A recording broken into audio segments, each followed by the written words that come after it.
이번 상반기를 마치고 너무 개운한 거예요. 일단 논문을 썼고요. 책을 냈고요. 그리고 이 클래스 102를 3회차나 했어요. 그래서 회사에서도 매출을 다 달성을 했고 그러면서 SNS 크리에이터 활동을 하면서 저는 진짜 저를 어떻게든 괴롭혀서 좀 어제보다 나은 내가 돼야 되는데 그 압박감이 엄청 센 사람 같아요.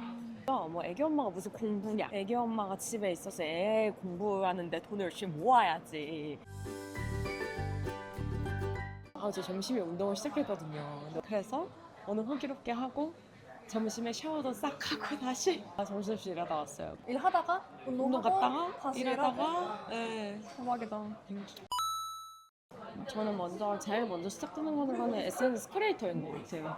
저는 이제 아웃도어 분야다 보니까 아웃도어 관련된 분야랑 협업해가지고 콘텐츠 많이 만들고 이제 기업들한테 협찬, 광고로 수익화를 하고 있고 사실 저는 제가 하는 일 중에서 만약에 돈을 안 받아서 계속 할 일이 뭐냐고 하면은 사실 저는 이 일 같아요. 제가 크리에이터 일? 네, 너무 재밌고 뭔가 누군가한테 도움을 줄 수 있는 일이기도 하고 거기서 이제 보람을 얻기도 하고 사실 그 베이비해킹 클럽이라는 것도 이 SNS에서 시작을 한 거였거든요. 혼자 애기랑 같이 등산하는 걸 올리다 보니까 엄마들이 하고 싶다고 연락이 왔고 그럼 해볼까? 해서 이제 시작하게 됐는데 이렇게 커진 거거든요. 진짜 이게 온라인이지만 오프라인으로 사람을 이렇게 모으게끔 해주는데도 이 크리에이터 일이 너무 재밌다. 그러면서 SNS 크리에이터 활동을 하면서 이번에 또 저희 아들이 서울시 베이비 앰베서더에 됐거든요. 축하드려요. 이제 조금 있으면은 지하철에 저랑 저희 애기 사진 오, 엄청 대박. 크게 걸리거든요. 그래서 막 그런 일도 생기고. 그럼 크리에이터 생활 총 몇 년 정도 하신 거예요? 저한 5년 정도 한 것 같아요.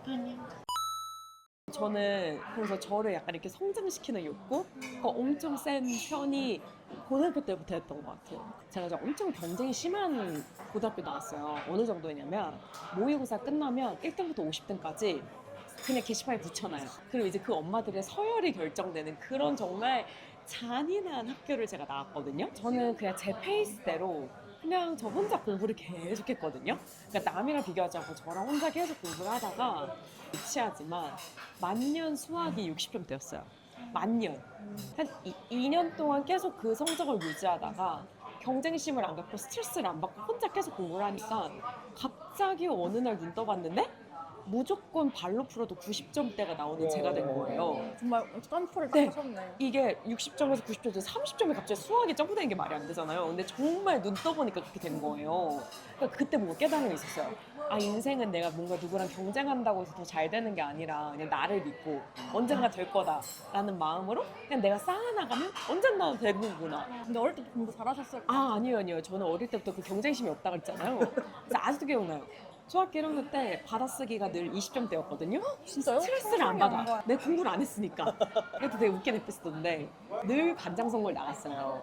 우와. 초등학교 때 늘 떨어졌어요. 왜냐면 저는 운동을 좋아하는 소녀였거든요.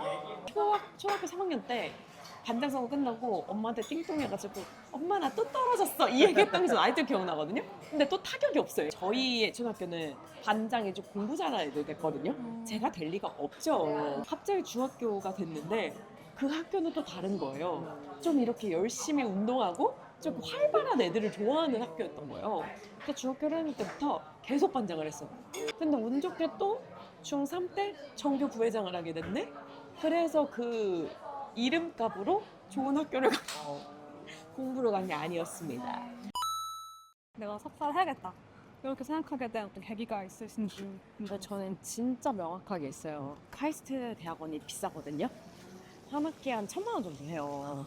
그럼 이제 저희가 4학기를 다닌다 하면 거의 4천만 원이고 누군가의 연봉이고 차를 한 대 뽑을 수 있는 돈이잖아요. 네. 근데 제가 딱 이 결정을 할 때쯤 제가 회사 생활한 지 10년쯤 됐을 때였어요. 그래서 그때 고민을 했어요. 이제 이 10년 된 나한테 뭔가 굉장한 걸 선물해주고 싶은데 뭘 줄까 이렇게 고민을 하다가 그 결정한 게 대학원이었고 그 대학원이라고 결정하게 된 계기는 제가 이제 10년을 정말 열심히 살아왔잖아요. 넥스트 10년 동안 써먹을 수 있는 지식을 쌓아야겠다. 10년간 써먹을 수 있는 지식을 선물로 준 거죠. 그럼 나 자신에 대한 선물로 대학원을 선택하신 거네요. 제가 그때 임신해서도 너무 열심히밖에 공부할 수밖에 없었던 이유가 일단 내 돈이지. 그리고 남편도 엄청나게 지지를 해줬거든요. 왜냐면 같이 공동 돈인데 1,000만 원을 그냥 이번 학기 써! 라고 말하는 게 얼마나 큰 결심이어도 제가 너무나 원했던 공부니까 정말 열심히 해서 그때 이제 상을 받았죠. 학교에서. 올해 에이플 받으셨다고 한번. 아, 그거는 아기 낳고 나서 받은 거고요. 아기 낳기 전에도 우수상을 받았었어요. 네. 그럼 약간 사회에 나오셔서 주변에 네. 어떻게 보면 애기 엄마라는 거에 대한 사람들의 어떤 편견이 있잖아요. 네. 바뀐 적이 있으시면 좀 궁금해요. 너무 많이 느꼈죠. 뭐 애기 엄마가 무슨 공부냐. 애기 엄마가 집에 있어서 애 공부하는데 돈을 열심히 모아야지. 무슨 네 공부를 하는데 돈을 쓰냐. 이런 얘기도 들어본 적 있어요. 근데 저는 그게 되게 좀 아이러니했던 게 인생이 100세잖아요. 저 아직 30대고. 70년을 더 살아야 되는데 아기가 100년 더 살아야 되시 저도 70년은 살아야 되거든요. 그럼 생각해보면 얼마 차이 안 나는 거예요. 그러면은 저는 지금 당장 내가 돈을 써야 된다면 아무것도 모르는 아기보다 앞으로 지금 돈 쓸 때 더 성장 가능성이 있는 나한테 돈을 투자하는 게 맞지 않을까? 라는 생각을 정말 많이 했고요. 그리고 요즘은 제가 이제 집에서 노트북으로 공부하다 보니까 아기가 보통 잘 때 공부하거든요. 근데 얘가 자다가 일어났어요. 제가 항상 노트북을 하고 있으니까 아기가 항상 하는 말이 엄마 공부하지 마 나랑 놀아줘 이 말이에요. 근데 어떤 아기 3살 아기 입에서 엄마 공부하지 마란 말이 나와요. 그러니까 저는 이게 되게 좋은 교육이라고 생각을 해요. 엄마가 어렸을 때부터 자연스럽게 공부를 한다. 사실 멀티태스커는 일을 못해요. 그냥 하나라도 완벽하게 하는 게 없거든요. 그래서 저도 멀티태스커의 삶을 살다가 정신을 똑바로 차린 거예요. 이렇게 일하다가는 뭐 하나 제대로 되는 게 없겠다. 저는 여러 가지 일을 동시에 하지만 항상 핵심 기둥이 있거든요. 그 시점에서 제일 열심히 하는 게 나뉘어지는 거예요. 예를 들어서 5, 6월은 무조건 논문이었고 3, 4월은 무조건 책이었고 약간 이런 식으로 내가 하루에 할당될 시간을 다 써야만 그 다음 거를 해요. 그러니까 저는 제가 감히 이렇게 말하는 게 웃긴데 제가 엔잡러들한테 제발 착각하지 말라고 하는 게 여러 일을 동시에 하고 있다는 그 만족감으로 살면 절대 안 된다고 하거든요. 그래서 뾰족하게 하나를 세워서 일단 그거에 할당량을 채우고 그 남은 시간에 멀티태스크를 해야 된다. 그래서 그 기둥이 필요하다라고 항상 생각을 했고요. 그래서 이제 저는 항상 이제 2개월마다 내가 뭐에 집중할지를 좀 정하는 편인 것 같아요.